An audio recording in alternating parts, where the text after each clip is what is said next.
Hi there, I'm Amiko and welcome to Infinitidy. Happy Halloween everyone! Today is the official Halloween day but I'm already done celebrating. My husband and I were hosting a mini home party in our flat with our little family last weekend. And for that, I decorated my living room with some Halloween stuff to present the mood.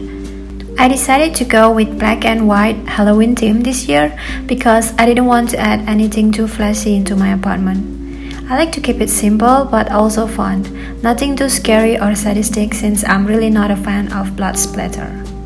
Okay, so let's start with our front door. We decorated our main door with white stretchable spider webs and mini spiders that I bought from Daiso. We used white glue tack to stick the webs onto the door. Behind the main door, we hang skeleton decoration and placed one of the eye holes to our peephole. We bought this skeleton from Daiso and it is claimed to be glow in the dark, but unfortunately it won't produce any glow no matter what. It would have been cool if it can light up when the room is dark though. In our entryway, we put up creepy skull decoration with spider webs behind it. And yes, it's another Daiso's product. Most of the Halloween decorations that I bought are from Daiso. So yeah, it's a budget-friendly decorations. Underneath the flying skull, we proudly displayed Jack Skellington piñata alongside with silly creepy hands that my husband and I made a few weeks ago as our just for fun DIY project.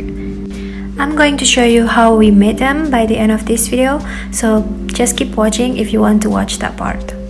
We filled our piñata with candies and gave it to our nephew who won in our little competition during the party.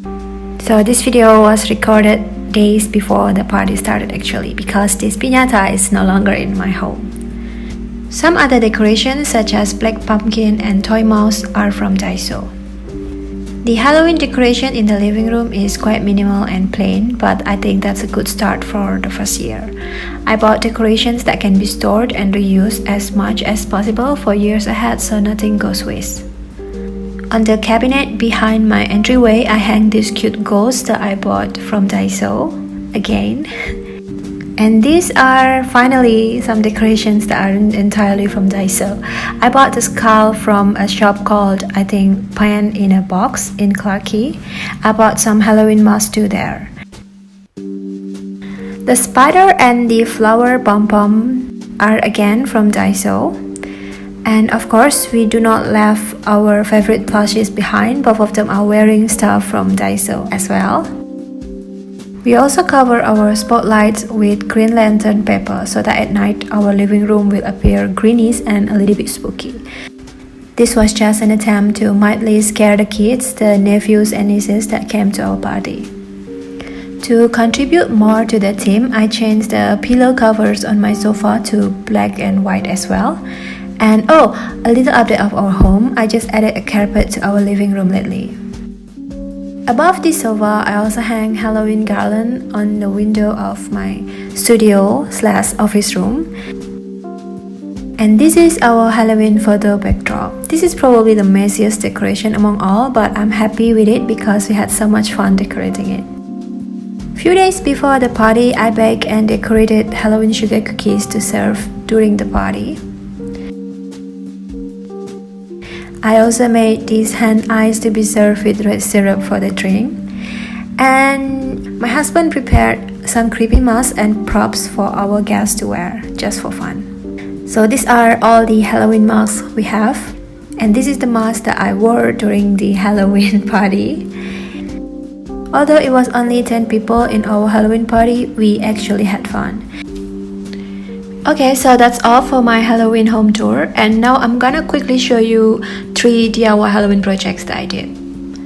The first project is Halloween balloon garland. I shared this DIY project on my blog a week ago, so if you are reading my blog, you have probably seen it.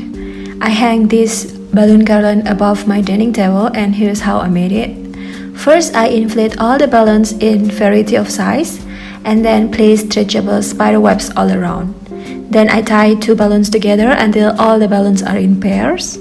After that, I cut a long twine and tie a knot around the center of the first pair of balloons.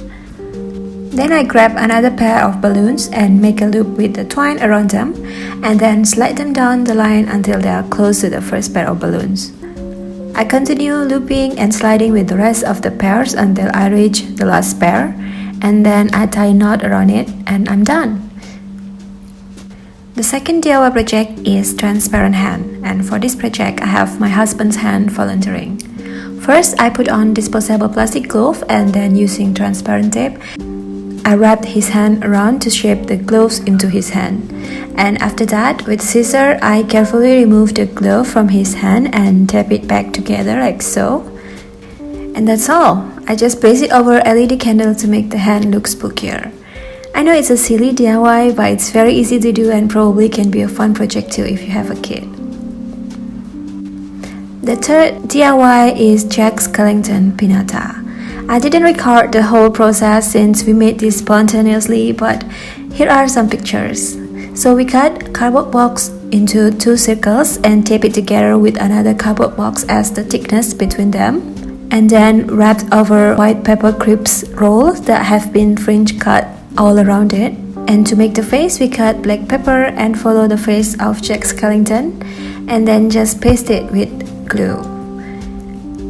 And so that's it for my silly but fun DIY projects. Thank you so much for watching this video, and please make yourself at home.